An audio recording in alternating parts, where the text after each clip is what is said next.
How's it going, everyone?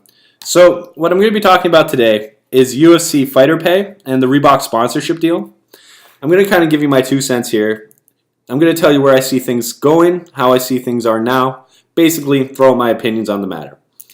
As always, though, before we get into that, I'm going to take a moment and I'm going to give a shout out to all my sponsors. Okay, you guessed it. I still don't have any sponsors. And I'm okay with that. I am completely okay with that. But what I will do instead is I'll give a shout out to Gatorade because I'm currently drinking a Gatorade and it is delicious. So if I could give you guys one piece of advice today, it would be to go out, grab a Gatorade, and feel better about yourself. Because it is totally worth it, my friends. It is totally worth it. But anyways, moving on. The Reebok sponsorship deal. So what's this mean for the UFC? What's this mean for fighters? What's this mean for the overall sport of MMA?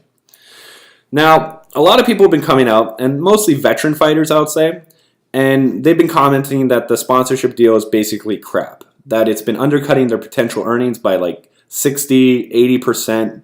I mean, if you look at one particular case, which is Brandon Schwab, and when he came out and said that he was roughly making $100K per fight, as to where if he was fighting under the Reebok sponsorship deal, he'd be making roughly $80,000 less. So, I mean, after he made these comments, Dana White did come out and kind of piss on him and basically called him a liar.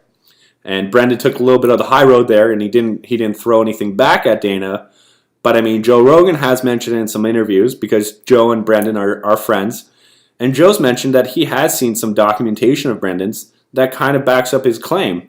So, I mean, what does that really mean, though? Like, you take that into consideration that a fighter who was in the UFC heavyweight division, and I mean, at best, he may have been between 5 and 7 in the rankings, was making $100,000 per fight. Whereas if you look at the current Reebok sponsorship like layout, I mean, a UFC champion can max out at $40K. So I mean, a UFC champion would be making $40K per fight, whereas through sponsorship money, Brendan Schwab was making $100K per fight. That's $60,000 more than the champion. And this guy was a 5 to 7 at best heavyweight. That to me is a very, very shocking thing. I mean, if you're the challenger under this pay scale for the Reebok deal, you can make $30K. If you've had 21 UFC fights, 21, you can make $20K per fight. That seems a little ridiculous. Now, I do understand it from the UFC's perspective, I'm not going to lie. As a business, you look at it through a couple of aspects, right? Like, you look at it through a couple of different angles, and one being, your fighters no longer have to go out and make sponsorship connections. They no longer have to go out and try and get sponsorships, because, I mean, it's not rare when fighters had sponsors backing out on them, refusing to pay them, or not even being able to find sponsors. I mean, Brendan Schwab is a smart guy. Let's give him what his due, right? He's marketed himself well. If you look at his podcast, The Fighter and the Kid, that thing's massively successful. He does some bits on Fox Sports 1 now. I mean, the guy knows how to network, and it's clearly that he's a little bit of a business savvy person too. So I'm not surprised if he was to come out and say he made $100K in sponsorship deals.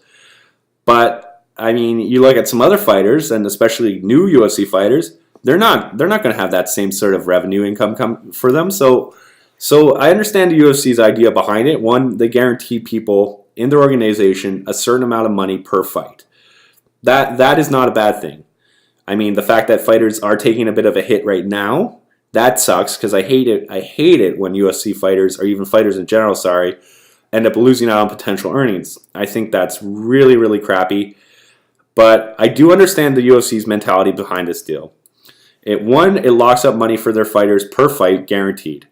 2, it legitimizes their business.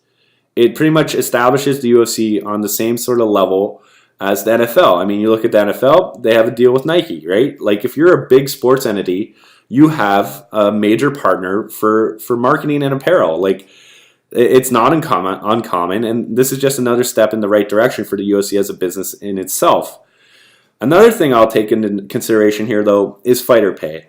So, because you look at sponsorship, and I mean, I don't think Brendan Schwab he might have been making over $100K per fight when he was fighting, If not, I don't know. I could see maybe his sponsorship money making up 40% of his overall income from fighting, if not more. But I don't have those numbers, so I'm kind of guessing here. But I mean, even still, if he's making say 30% through sponsorship money, I mean that's a big chunk of his income, right? So you got to look at what he's getting paid. And for fighters now that they're under this new Reebok deal, you do look at what they're getting paid. So you think about it, the UFC spends roughly 15% on fighters through its entire business. Like these numbers, then again, is just stuff I've grabbed off the internet through some people who cited here and there. But 15% is the general consensus. So I mean, this isn't an even 15% across the board for all fighters either. Like you look at Conor McGregor, he's making 7 to 8 million. GSP was making 5 to 6 million per fight. I mean, the average UFC fighter, like a new UFC fighter, fights roughly twice per year, and his income is roughly between 18 to 20K. So I mean, if they're making like 18 to 20K, and you gotta think, well, they probably got 10K at best. I mean, not at best, at worst, sorry, through sponsorships when they're eligible to do so. So you look at the UFC fighter pay scale, it really does hinder them a bit. I mean, that's rent money, right? So I do get why people are upset about it. I think the biggest issue is that it's taking money out of the fighters' pockets, and that is never good. I mean, there's no way to get around that. That sucks because you look at the UFC's business model. I mean, at the heart and core of it, it is fighting. It is two people stepping inside a cage and throwing leather. But the credit I will give to the UFC is in a couple areas. One, Zuffa didn't buy the UFC till 2001, so it's only really owned it for 15 years, and not everything's been rainbows, right? Like they've struggled throughout those for a lot of those years. I mean, probably at least the first 6, 7 until the Ultimate Fighter came around. But even then, they're still operating in debt.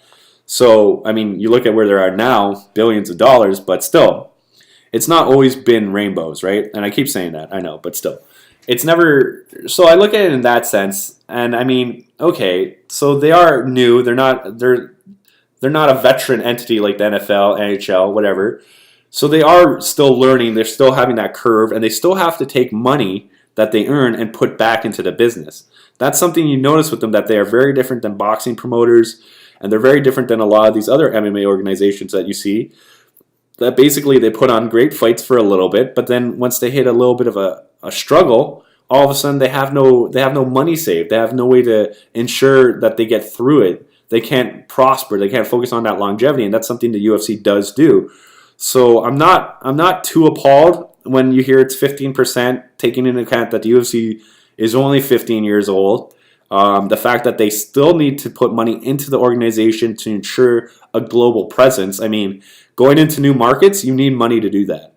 Yeah, you're not going to come out of there and be like, oh, we made a killing in finances, because you're not. Like, it takes time to make that money. So you have to continuously go there, and you're going to lose some money. So I get why they need to put money back into the business to ensure that they're able to keep expanding it, they're able to keep promoting it, and they're able to accommodate for when they have crappy years. Like, I mean, was it 3 years ago they had the highest amount of injuries for main events ever in the company's history, and they took a big hit.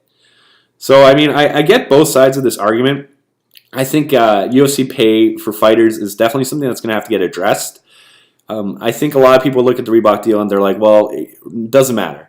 It's still crappy for fighters. They're making less money. And I get that. I do. But it's going to get better, right? Like, they're not going to take more money from the fighters through this deal. What's going to happen is this deal, and yeah, it's a long-term deal, so there's still more years on it to go.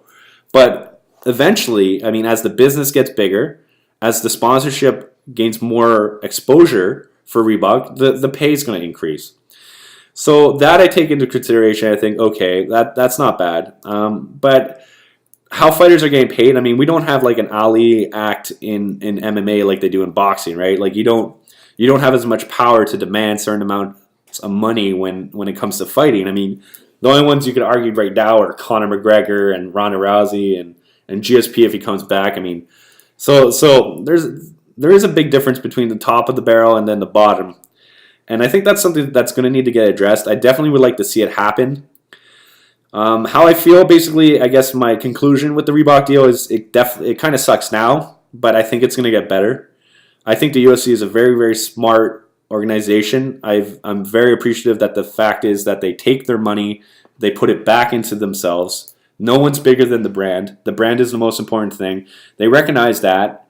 I think as things go along, as the business, gains some notoriety, gains some more exposure, basically exists for a longer period of time, it's stable. I think that's when fighter pay is going to increase. I definitely think someone's going to come along and demand more money from the UFC. I mean, Conor McGregor might be there. There's recently some rumors going around that that's what prolonged his announcement for his RDA fight for the lightweight title that's coming up. So, I mean, it's going to take a fighter to change how people are getting paid. It's because right now, I mean, if you're at the top of the game, you're not really going to be, no, pay my friend who's like under the top 15 fighters more money. I mean, you're not really looking out for other people in this game, right? Like it's a single combat fighter sport or whatever have you. It's all about one individual, so it's hard for everyone to look after everyone else. It's needed. They need to organize. They need to unionize, but I'm not shocked that they haven't, and I'm not expecting they will anytime soon. But the Reebok deal, I think, hurts fighters now. I think in the long run, it will help them. I think the idea that a fighter can make money through sponsorship guaranteed without having to really go out and do anything besides wear the Reebok stuff when it's fight time, I think that's a good thing. Once the pay increases more, once it kind of gets on par with what they were making before with sponsors, I think that's a good thing too. I think that's where it's going to go. But right now, yeah, it does suck a little bit. So I guess on both ends, the Reebok deal needs some work and the UFC needs to pay its fighters more. But with that said, I think it's coming, and I think the UFC's priority right now is the UFC. I think it's about getting into these new markets. I think it's about taking money and putting it in towards campaigns in New York State. So I'm not without reason as to why they're not paying people more money, I guess. It's because the brand is what it's all about right now. And that's very important because it provides fighters with the platform to fight. So you got to take that into consideration. I mean, you can't always look at what fighters are getting paid because if you do, you end up with boxing. And what happens in boxing is they break the bank. I mean, they just take all the money out of it. They don't put it back into the sport. And you end up with these promoters who put on one card here, one card there. There's no real organization to it all. It's very sloppily done. So, yeah, the Reebok deal is a little shady, but, I mean, it will get better. Like, it definitely will. So don't think that, like, this is where it's ending. This is just where it's starting. And for fighter pay, I mean, look at where it's been, right? It's been 15 years, and you have people making $8 million a fight. Who was making that money 15 years ago, right? So I understand both sides of this argument. I definitely think it's going to need some work. It's interesting to talk about, but, I mean, right now there's no real resolution to it. I see it changing in the future. I really do. I think it's going to, it can only get better for the fighters as this sport grows. I don't think you're going to see it where more people are being taken advantage of like they were 15 years ago. So I think that's something to keep into consideration is that, I mean, as fighters gain more money, like 15 years ago, they weren't making millions of dollars. So now they are. And I guarantee it's going to change with how much say they have in basically how much money they're making, right? So anyways, that pretty much wraps it up. I hope that made sense. I kind of just threw out a lot of my thoughts here. But if it didn't, my bad. Anyways, have a good one. As always, keep it real.